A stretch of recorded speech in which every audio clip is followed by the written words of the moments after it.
Hello बच्चों, last के video में हमने पढ़ा था about the Newton's third law of motion in detail. We have read in last videos, and in the last one video we have discussed about the application of conservation of linear moment, application of Newton's third law of motion. Newton third law of motion की हमने काफी सारी applications पढ़ी थी, जिसमें हमने अगर हम बोर्ड से उतरते हैं तो पीछे खिसकती है, और इस तरीके से हमने काफी एग्जांपल्स पढ़े थे, और हम किस तरीके से फर्श पर चल पाते हैं पैरों से. ये सब हमारी application of Newton's third law of motion के अंडर आई थी. आपका जो टॉपिक है आज का हमारा बेटा, today's topic is that the conservation of momentum. Momentum तो आप लोग पढ़ ही चुके होंगे कि that what is the momentum. Momentum क्या होता है? Momentum is the product of the mass and velocity. Let if a body of mass m and moving with velocity v, then momentum of body is the m into v, mass into velocity. अब जो आज हम पढ़ेंगे conservation किस तरीके से होता है, कंजर्व क्या है. तो कंजर्वेशन ऑफ मोमेंटम बेटा ये बोलता है, अगर दो बॉडी आपस में इंटरेक्ट कर रही हैं, if two bodies are interacting with each other, then sum of the momentum of two object before the collision is equal to the sum of the momentum after the collision. ठीक है, तो मैं ये बताती हूँ कि ये जो मैंने डेफिनेशन बोली है कि ये है क्या चीज. ठीक है, किस तरीके से मोमेंटम का सम क्या होगा, इक्वल होगा. देखो डेफिनेशन मैं भी लिखूंगी, बट इसके पहले मैं भी समझाती हूँ आपको कि मैंने क्या बोला है. देखो बेटा, लेट हमारे पास ये टू बॉडीज है. मैंने यहाँ पे बनाई, इनको आप कट कर दो. स्मॉल बॉडी थोड़ा दिख नहीं रही होंगी आप लोगों को शायद. तो मैं यहाँ पर इस तरीके से टू बॉडीज बना रही है. हमारी बॉडी ए है एंड ये बॉडी ए है बेटा, दैट इज बॉडी बी. ठीक है, इस बॉडी का मास बेटा m A and mass of second body is the m v. ठीक है, इस तरीके से टू बॉडीज ली है हमने. Let body A moving with velocity u A and body B moving with velocity u v. जो ये कंडीशन है बेटा बिफोर कॉलिजन. कौन सी कंडीशन है बेटा ये? Before collision. ऐसे कोई दो बॉडीज है और वो मूव कर रही हैं. जैसे आप इसका एग्जांपल ले सकते हो, आपके पास दो बॉल है हाथों में, और आपने एक बॉल को आगे छोड़ दिया, वो मोशन कर रही है. दूसरी बॉल को भी आपने पीछे से छोड़ दिया. तो पीछे वाली बॉल की लेट वेलोसिटी ज्यादा है, पीछे वाली बॉल की वेलोसिटी क्या आगे वाली से ज्यादा है. तो पीछे वाली थोड़ा फास्ट चलेगी और आगे वाली से क्या करेगी, कोलाइड करेगी. ठीक है, तो लेट हमने ये मान लिया कि velocity of A ball is greater than the velocity of velocity B ball. ठीक है, तो जैसे जब हमारी जो पीछे वाली बॉल है, जो ये जिसकी वेलोसिटी यू ए है, अगर ये वेलोसिटी ज्यादा है तो ऑफकोर्स इससे कोलाइड करेगी आफ्टर सम टाइम. तो ये जो कंडीशन हो जाएगी बेटा at the time of interaction. कौन सी कंडीशन हो जाएगी बेटा ये? At the time of sorry. तो ये जो हमारी कंडीशन होगी, ये थोड़ा सा एक मिनट, इसको बेटा थोड़ा सा मैंने ये गलती से बना दिया है. जो ये बनाया है बॉल, ये दूर नहीं बनेंगी बेटा आपस में, ये बहुत पास बनेंगी ये बॉल. तो इस तरीके से तो बेटा ये दोनों बॉडी क्या करेंगी, कोलाइड करेंगी, क्योंकि velocity of body A is greater than the velocity of body v. तो ये जब इस ऑब्जेक्ट की हमारी वेलोसिटी ज्यादा है, तो ये वाली जो ऑब्जेक्ट है किससे कोलाइड करेगी, बी से. तो ये जो कंडीशन आएगी बेटा, जब ये वाली बॉल हमारी जो पीछे वाली किससे स्ट्राइक करेगी, आगे वाली से. तो this is the ball A and this is the ball B. ठीक है, यू क्लियर है. तो ये जो जिस टाइम ये ए बॉल बी से कोलाइड करेगी, उस टाइम ये दोनों आपस में एक दूसरे को फोर्स लगाएंगे. तो बॉडी ए जो है, बॉल ए जो है, फोर्स लगाएगी बॉल बी पर. ठीक है, अब इसमें हम न्यूटन्स का थर्ड लॉ यूज करेंगे.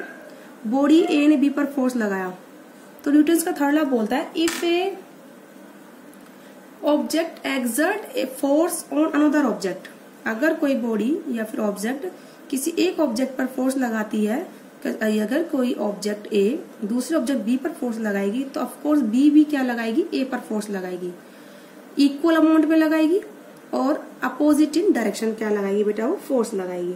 तो इस तरीके से ये तो हमारा जो फोर्स था, फोर्स ऑन ए लगा ड्यू टू बी, तो फोर्स बॉडी बी लगाएगी किस पर बेटा, ए पर, अपोजिट डायरेक्शन में force on B due to A. Clear है इस तरीके से बेटा। तो ये जो कंडीशन है बेटा कौन सी है, ड्यूरिंग इंटरेक्शन, जब दो बॉडी क्या कर रही थी बेटा, इंटरेक्ट कर रही है, that is the condition during interaction. Clear है। अब after interaction balls are separated with each other, तब जब ये बॉल सेपरेट होंगी तो ये हमारी बॉल ए है और ये हमारी बॉल क्या बेटा बी है, तो इनकी वेलोसिटीज बदल जाएंगी क्योंकि इन दोनों ने एक दूसरे पर फोर्स लगाया है। तो इस बॉडी की वेलोसिटी तो हो गई बेटा बी ए और इस बॉडी की वेलोसिटी क्या हो गई, बी वी। ठीक है, तो इस तरीके से इनकी वेलोसिटीज चेंज हो गई। तो ये जो कंडीशन है, ये जो हमारी बॉल ए है और ये हमारी बॉल क्या बी है, तो ये जो कंडीशन है बेटा आफ्टर कोलिजन है। कौन सी कंडीशन है बेटा, ये आफ्टर कोलिजन की ये कंडीशन है हमारी, जब टू बॉल्स कोलाइड कर गई। ठीक है, तो इस बॉल का मास कितना है बेटा, एम ए, और इस बॉल का मास कितना है, एम वी। तो ये एक मैंने डायग्राम ड्रॉ करा है, conservation of momentum of two balls. ठीक है, तो ये मैंने डायग्राम फिगर किसका बनाया है, conservation of momentum, conservation of momentum, ठीक है, in collision of two balls, in collision of two balls. ठीक है, ये दो बॉल्स के कोलिजन की क्या है, एक कंडीशन है। ठीक है, अब देखो क्या था बेटा इसमें, बिफोर कोलिजन बॉडी ए का मोमेंटम कितना है, मास इंटू वेलोसिटी, यानी कि m A into u A. Clear है बेटा। और आप बॉडी बी का मोमेंटम क्या है, m v into u v. ठीक है, आफ्टर कोलिजन मोमेंटम क्या है, m A into v A, क्योंकि वेलोसिटी क्या है, वी ए बॉडी ए की, और बॉडी बी का मोमेंटम क्या है, m v into v v. तो ये जो है momentum, initial momentum, total initial momentum is equal to the total final momentum. ठीक है, that is the conservation of momentum. तो किस तरीके से लिखोगे बेटा आप इसको, अभी हम इसका डेरिवेशन भी करवाएंगे। ठीक है, पहले मैं आपको सिर्फ डेफिनेशन समझा रही कि डेफिनेशन किस तरीके से है। तो टोटल मोमेंटम बिफोर कोलिजन कितना है, is equal to total momentum after collision. तो आप इस डेफिनेशन को इस तरीके से लिखोगे, स्टेटमेंट जो होगी लॉ ऑफ कंजर्वेशन की क्या होगी, that is according to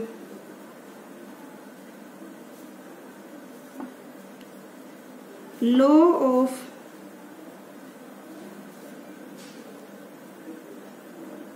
conservation of momentum. ठीक है, according to law of conservation of momentum it state that total momentum before collision is equal to the total momentum after collision. ठीक है, total momentum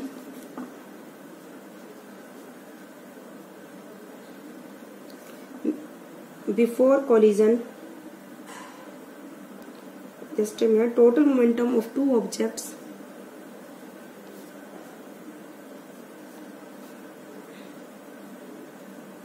before collision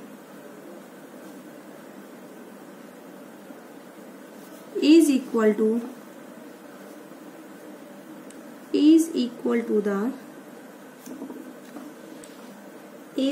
the total momentum after collision।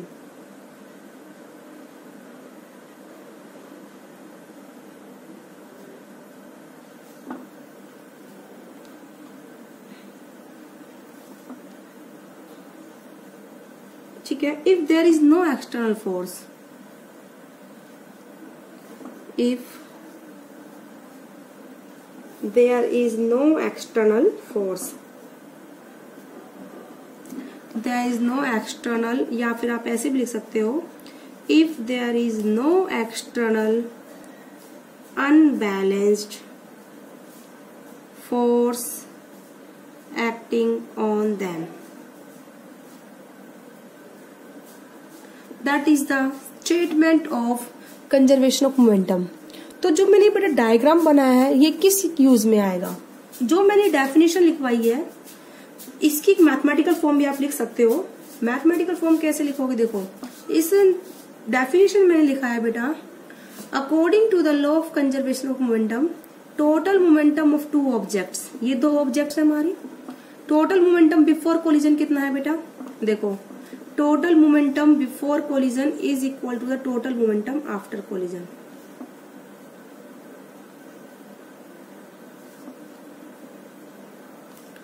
Total momentum before collision is equal to the total momentum after collision।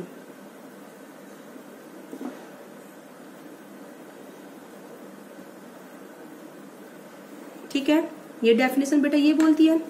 तो before collision कितना है बेटा, body A का momentum कितना होगा, mass into velocity, मास कितना है बॉडी ए का ma और वेलोसिटी कितनी है ua, प्लस टोटल निकालना है बिफोर कोलिजन, तो बॉडी बी का मास कितना है mv और वेलोसिटी कितनी है बेटा uv।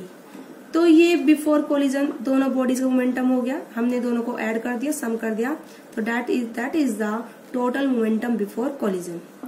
Now after collision body A का मोमेंटम, बॉडी ए का मास तो ma है, वेलोसिटी कितनी है बेटा ba।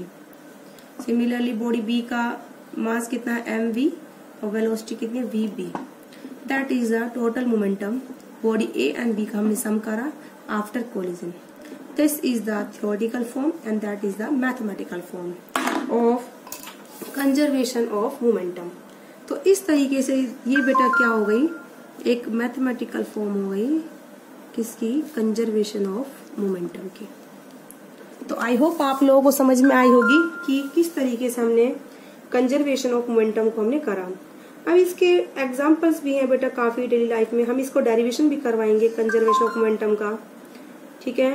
तो इसकी जो एप्लीकेशंस बेटा काफी हैं डेली लाइफ में, आपको एक दो एग्जाम्पल्स बता देती हूँ। जैसे आप लोगों ने बैलून देखा है, बैलून जो होता है, आप क्या करो, एक बैलून में एयर फिल करो, ठीक है।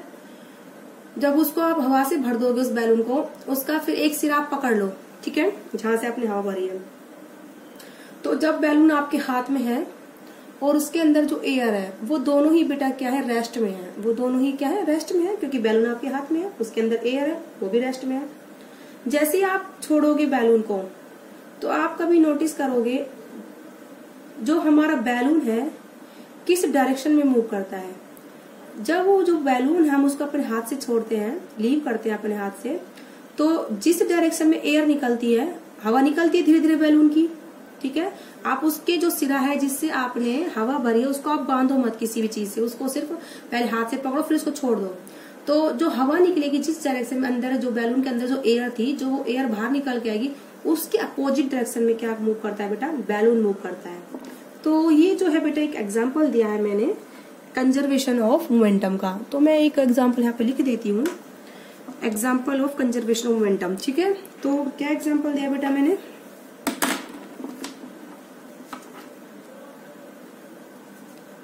या आप इसकी एप्लीकेशन भी बोल सकते हो, ठीक है, और एप्लीकेशंस भी बोल सकते हो।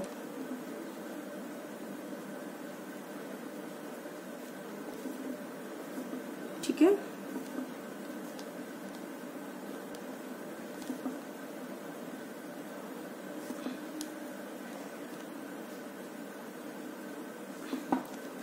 तो आप कैसे लिखोगे, तो इसके एप्लीकेशन वैसे कैसे लिखोगे बेटा वो मैंने आपको समझाई है।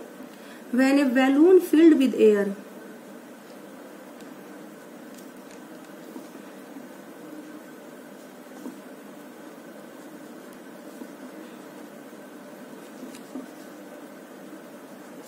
जब हम एक बैलून को क्या करते हैं, फिल करते हैं एयर से, ठीक है,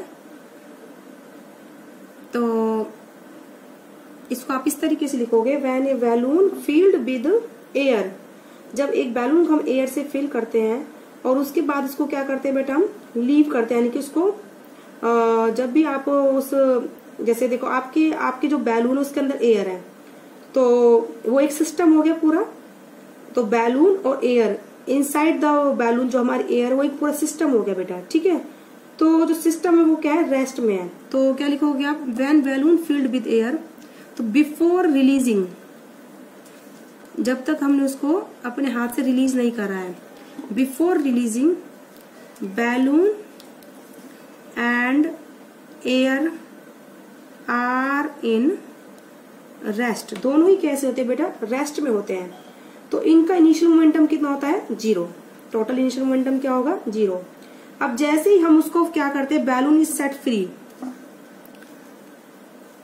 as soon balloon is set free, balloon को हम क्या कर देते हैं, फ्री कर देते हैं। एक सेकेंड, मेरी बैलून की स्पेलिंग में मिस्टेक है, हाँ ठीक है। As soon as balloon is set free, जैसे हम उसको क्या करते हैं, बैलून को फ्री कर देते हैं, अपने हाथ से छोड़ देते हैं, तो एयर कैसे निकलेगी, air escape opposite to the direction of balloon, ठीक है। तो क्या लिखोगे आप, एयर एस्केप मतलब बेटा निकलना, ठीक है, या फिर छूटना, एयर एस्केप आउट, ठीक है, air escape out opposite to the motion of balloon.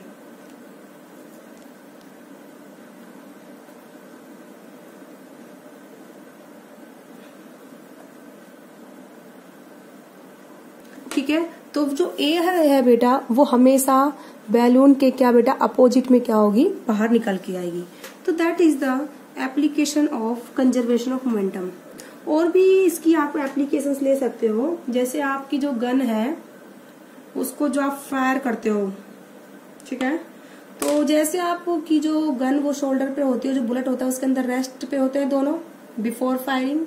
जैसे हम फायर करते हैं गन को तो बुलेट हमारा आगे चलता है, और लेकिन जो गन होती है वो क्या चलती है बेटा, बैकवर्ड डायरेक्शन में, ठीक है, जिससे कि हमारे शोल्डर को क्या लगता है, जर्क लगता है, ठीक है। ये भी एक एप्लीकेशन है कि जब भी हम बुलेट को फायर करते हैं तो हमारे कंधे को जर्क क्यों लगता है, शोल्डर को जर्क क्यों लगता है, ठीक है। ये एक सेकंड एप्लीकेशन जिसका मैं डिस्कस कराऊंगी आपको कि किस तरीके से हमारे शोल्डर को जर्क लगता है, जर्क हमारे शोल्डर को क्यों लगता है जब भी हम किसी बुलेट को फायर करते हैं, ठीक है बेटा।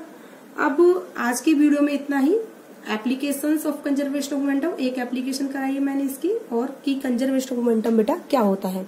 आई होप आप लोगों को समझ में आया होगा। मैंने काफी इतना फास्ट नहीं कराया, मुझे पता है थोड़ा टॉपिक बड़ा है ये, तो अच्छे से आप लोगों को समझ में आया, इसलिए मैंने थोड़ा स्लो कराया है टॉपिक। ओके बेटा, ऑल द बेस्ट।